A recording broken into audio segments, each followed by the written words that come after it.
first YouTube video.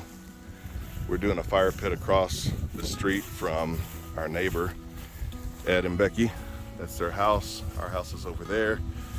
Got my sons out here, and Ed has graciously allowed me to park all of my equipment in his field over there because I really don't have the space. And he just said, build me a fire pit and you can use this for storage for as long as you want. And I said, deal. So we are going to build him a fire pit. Isaac, here's some blocks. Were these over here? Okay. Yeah, we needed some of these for mud boards. So we had this rock right here, bedstone, whatever you want to call it, and it's gigantic. There's no telling how big this shelf is underneath here. We're going to build the fire pit right on top of this thing. I think right here where my feet are, well, maybe not. There's a crack right there, so let's probably put it right here, right in the center. And then I'll put me some weep holes at the bottom for the water to run out. We'll make sure that they put some sand in the middle as to not superheat this rock right here, which can transfer, probably not, but can transfer through to the sandstone veneer and cause, you know, some crack or even exploding rock if there's moisture inside of it. So we want to prevent that at all costs. I mean, you never know exactly how this is going to play out because you're battling against nature, but I just live right across the way, so if we get into any issues, which we shouldn't, I can always come and repair it. So the top caps are always going to be susceptible to superheat, but they can be easily replaced, you know, in the future. And they may not need it. Sometimes they'll superheat and they'll glaze together.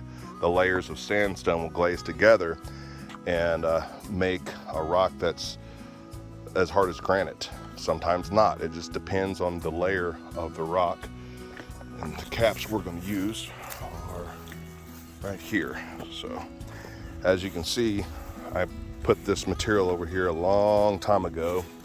I just wasn't able to really get to it until now. So we have some time off between our commercial jobs, and so we are going to tackle this project.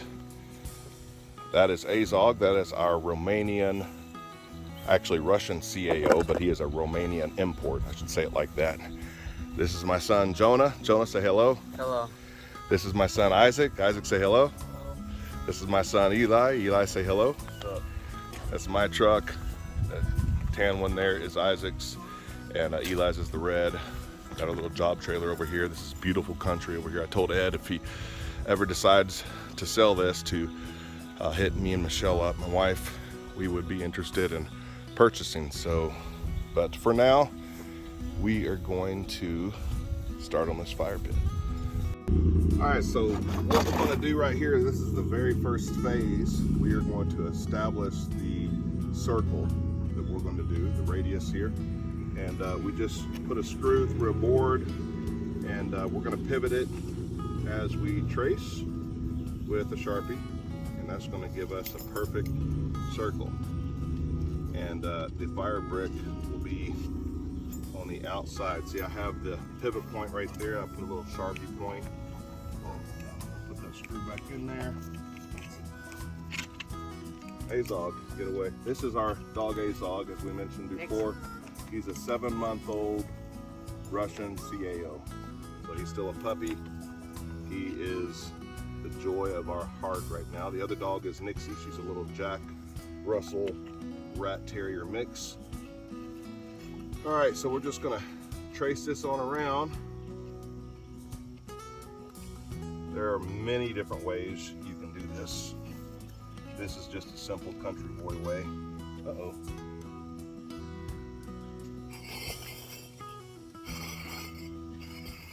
These are our fire brick right here. These are going to be the inside coursing inside layer of our fire pit.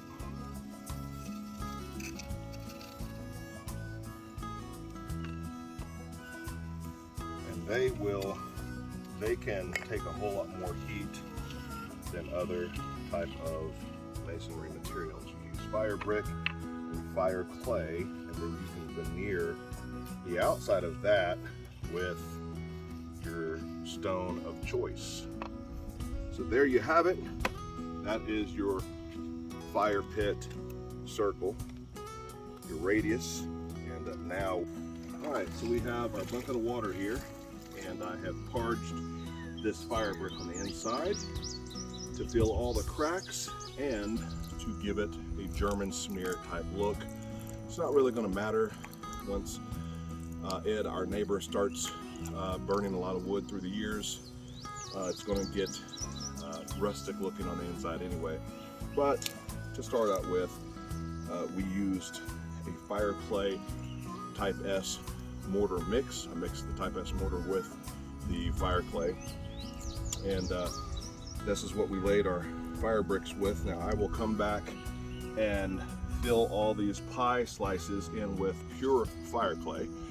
And I know in the first video we had decided or had mentioned that we may pie cut these or miter these to make a tight fit, but I decided against it because we're going to have stone veneer with a stone cap all the way around the outside, so you're not going to see these pie shapes whenever we're done. You're just going to see this inside, and so we want to give this kind of a rustic look on the inside, which we would call a German smear. So we parged this entire inside with a nice firm fire resistant mortar, and now I'm just kind of rubbing away, as you can see, some of the brick, or some of the mortar to expose the brick, and that's going to create a neat little look here. And so that's it for now.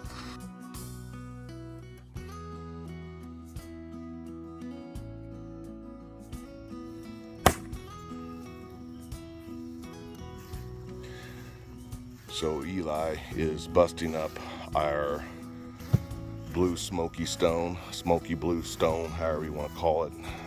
Different quarries call it different things. I just call it blue stone. And you have to have different sizes for most projects, especially a smaller project like this. And the radius on this is very tight, so you can't use a very long piece of stone on it, else it'll look like this. Hand me that one right there, Bubba.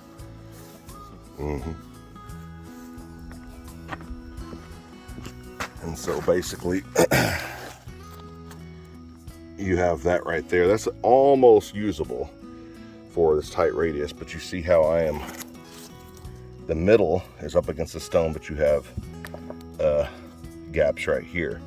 And so these gaps necessarily aren't the issue at the moment, but when I go to lay, hand me another one, son.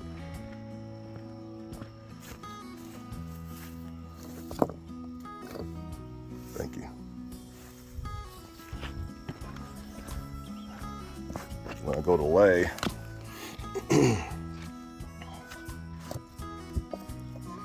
okay, you have to match this face right here, which in turn not only makes a corner in your fire pit, but it makes your joints bigger as well. So the joint size is not concerning because I can add pieces in there, uniform pieces, pattern pieces. I shouldn't say uniform, but pattern pieces. There is a pattern to stonework.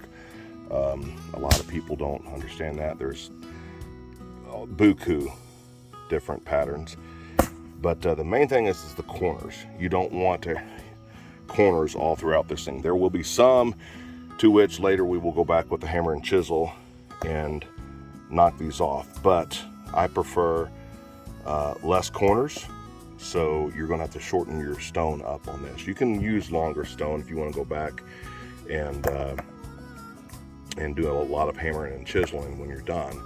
But this particular pattern, since we don't have very much area to cover, I don't want a bunch of large stone in here. Another pattern would be to have a big square piece of stone, and then that does not go all the way up to the top, maybe from here below, and then you would have another stone up against it that is half as high as that stone you had just laid, and then you would have another one to bring it level. Then you put a jumper, what we call a jumper, but we'll get into that on another project. We're not going to do that here. We're going to use smaller stone with a smaller profile. As you can see also, I went ahead and grout bagged all these joints in, these pie slices, with pure fire clay. Now I'm going to go back with a small square trowel and mash that in there a little bit better and parge a little bit. But you notice I didn't come all the way out.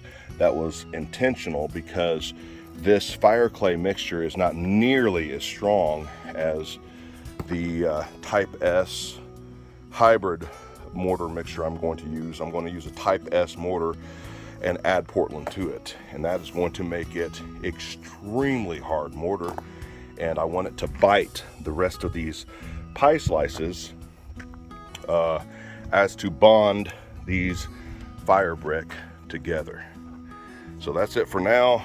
I'm going to have Eli bust up this pile, and I'm going to get the lay in here, and then about halfway through the lay I'll have Eli shoot another video of me and let you guys know what we're doing. And the next video after that will be when the veneer is complete, before the cap goes on. Okay, Eli's putting the Portland in now.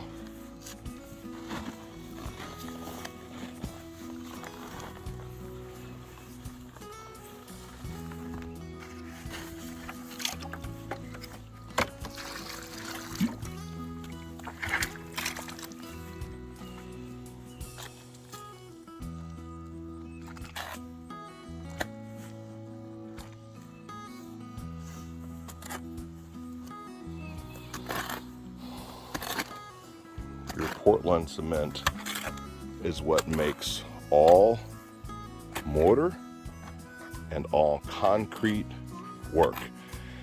All concrete that has large rock, small rock, whatever, all mortar that has sand, all grout, any and all mixes have Portland. It's what causes the chemical reaction. It is the chemical reaction. So your bonding agents, the reason people add sand and pea gravel for concrete, or large gravel like 3/4 or 1 inch rock or whatever for your highways and your driveways and whatnot, that's your bonding. That's what it bonds to. And so the bonding actually occurs from the sticky Portland that binds to that, and it's your bridge. That's the term I'm looking for. So your aggregate, your sand, your rock, pebbles, whatever is inside of it is your bridge, little mini bridges that the Portland cement binds to. The lime in your mortar mix is what makes it usable. Us masons could not use these trowels right here very effectively without your hydrated lime. That makes it pliable, it makes it a little bit spongy, fluffy, and allows it to slough off with the sand inside, allows it to slough off your trowel, without which it would be a nightmare to lay brick or block. Now, on stone, you want it to be sticky and gooey, especially your hard stone, like real hard stone like this. So it's not going to slide off the trowel as well, but it doesn't matter. You kind of parge the stone as you go, and then lay the stone, and you want it to bind real good. You want it to be really, really hard. And the more Portland you have in your mix, the harder your mortar is going to be. Okay, we started our pattern here, and what you have are very tight joints. If you have a wide gap right here, you can take care of that one or two ways. You can hammer and chisel or saw cut your wedges, or you can saw cut or hammer and chisel the larger pieces to miter so they can fit together. I like a lot of character. Remember, this is a really small project, and so we want to get as much character into this as possible. At least that's the pattern that I'm going to use on this fire pit. Thus, I like to put your smaller pieces. Some patterns, stone patterns, dictate that you only use larger pieces and no pieces smaller than whatever it is, slot limit, if you will. Right now, we have small joints. We will tuck these in later, but nothing over really the size of a 1/2 inch. I'm aiming for an 1/8 of an inch size joints, and the pattern is crucial. You see, you have this one that creates a joint that slams into this rock. Then you have these two that are pretty much level with each other. So you are able to create a jumper, or to place a jumper across these two joints. The next time I will put a piece that will come up here and probably hit the joint right here. And then I will create another sliver, then a jumper there. You have to have your jumpers. A lot of people think you just stack stone up and then you have these large joints that come up really tall and really wide. And what that does is create a less eye-appealing project. The aesthetics are off and it just doesn't look good. So you want a pattern of joints that don't go but so high, whatever it is, and then you want to be fairly consistent with that. And whenever you bird dog it as you are building the project and then you get done, the whole thing looks like a work of art. Stone work is really artwork is what it is. And so there is a pattern, there's rhyme to reason. Another thing we are doing, this is our skeleton right here, right? And so we are keeping our wall about 5.5 inches off. This one fell over a little bit, about 5.5 inches off. That is crucial. So you'll have 5.5 inches off all the way around this thing. And when you're done, when you're up to level, it will be a perfect circle instead of having waves like dips and flat spots in your stonework. Of course, you're going to have your texture.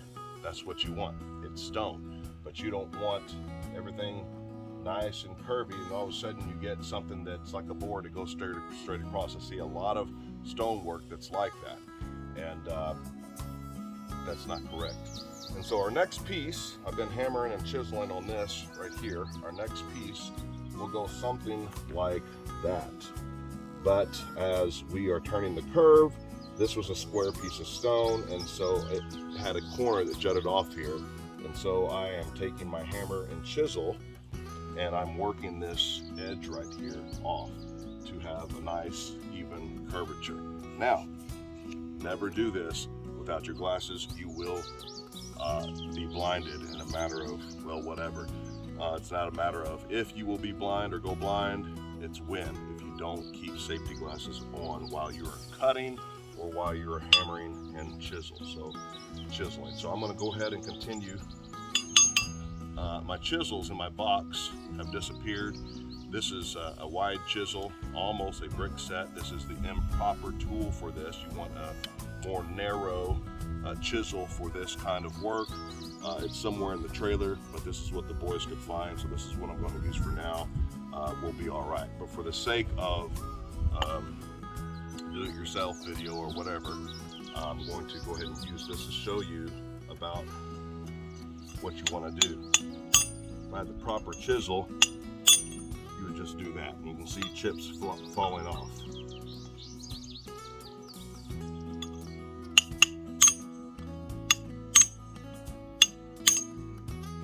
And just keep on working the stone until your chips are off, until your stone has got the curve that you want. So we're about ready right there. That is perfect for what I want. It gives you a tight joint. It's almost level when I put the mortar on it. which allows me to put a jumper here next time. Stonework is not about doing, paying attention only, focusing on the moment. If you do that, you're going to mess up. Yes, you have to focus on the moment, but you also have to look 2 to 3 steps ahead. I've been looking ahead on this since I started these 2 pieces. That is crucial for successful and proper stonework.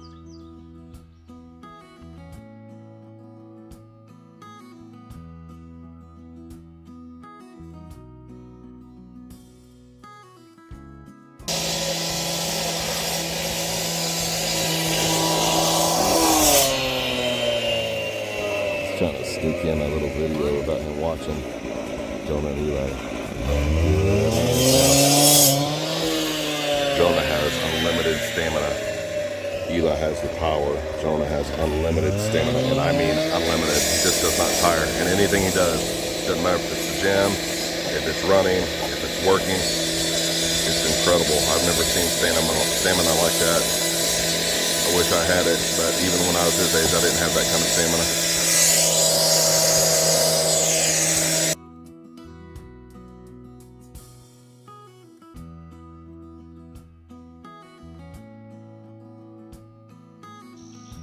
Alright, so we have a completed fire pit, and we are happy with the way it turned out. We have all of our fan cut mat laid in. This has been curing for about 2 days now. We're going to let this cure for about another 3 to 4 weeks. We will then build several small fires, and if you do not want to have a fireplace or a fire pit completed and then go right in with a roaring fire, you don't want that. You can cause it to crack apart. It's not fully cured. There may be moisture in there, but the rule of thumb is several fires, 5 to 6 small fires that you want to build in your firebox, in your fireplace, or your fire pit. And the idea is to get everything cured, get all the moisture out, because if you start a real hot roaring fire, you can cause this to crumble, at least some of that. So you want to play it safe, and then by fall you can go ahead and turn loose and have your great big fires in these things. One of the next steps also is to seal it. We want to keep out moisture. I think everyone, all the viewers that are watching, have placed a gallon of milk or a jug of water in the freezer and watched that thing expand. Well, the same thing happens to a masonry project, especially in soft brick or soft stone or the mortar joints that absorb some moisture, and then when you have frost after frost over the years, it starts to flake and crumble your mortar joints, and you don't want that. So you want to use a good sealer. We like to use exterior Valspar exterior sealer. That's what we like to use. So hope you enjoyed the tutorial and the go through on this fire pit that we built for our neighbor. We are very pleased with it, and until next time.